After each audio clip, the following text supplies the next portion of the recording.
দীর্ঘ সময় পরে ডাকসু নির্বাচনে কিন্তু আনন্দের বন্যা বয়েছিল এবং সকল ভোটাররা কিন্তু এক কথায় উৎসাহ উচ্ছ্বাস নিয়ে কিন্তু শুরু করেছিল এই নির্বাচনের প্রথম প্রহর।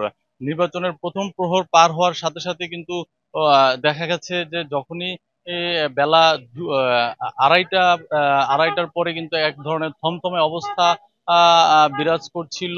নানা অভিযোগ কিন্তু দিচ্ছিল বিভিন্ন প্যানেল থেকে। এরই ধারাবাহিকতায় বিকেল 4টা নাগাদ কিন্তু প্রায় 4টা নাগাদ কিন্তু আসলে 3:30 থেকে 4টার ভিতরে কিন্তু ছাত্রদল প্যানেল থেকে কিন্তু সংবাদ সম্মেলন করে ভোট বর্জনের কিন্তু ঘোষণা দিয়েছে।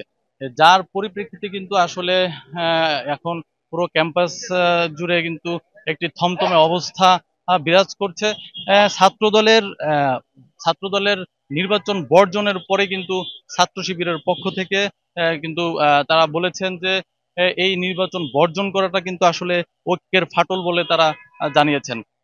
এই ঐক্যকে ধরে রাখার জন্য 24-এর যেই গণ আন্দোলন তারা করেছে, ছাত্র শিবির থেকে তারা বলেছে যে সেই আন্দোলনের যে ঐক্য ছিল সেই ঐক্যের ফাটল ধরাতে কিন্তু একটি পক্ষ আহ, আহ, একটি পক্ষ চেষ্টা করছে, এরকম একটি অভিযোগ করেছেন। এরপরে কিন্তু আমরা দেখেছি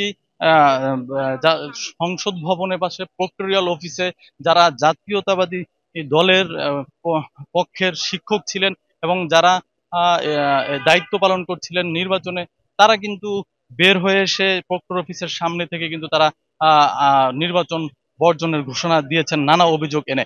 এ সময় কিন্তু শিক্ষকরা নারী হলগুলোতে নানা অনিয়ম হয়েছে বলে কিন্তু তারা আমাদেরকে জানিয়েছেন এবং বলেছেন যে নারী হলগুলোতে কিন্তু নারী ছাত্র শিবিরের যারা নারী সদস্য আছে তারা কিন্তু অনিয়ম করেছে।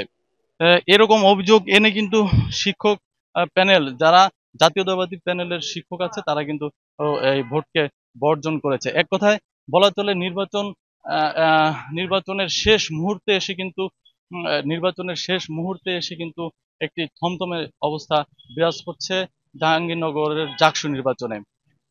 জাহাঙ্গীরনগর প্রক্টোরিয়াল অফিসের সামনে থেকে এই ছিল সর্বশেষ জাকসু নির্বাচনের খবর আমার কাছে।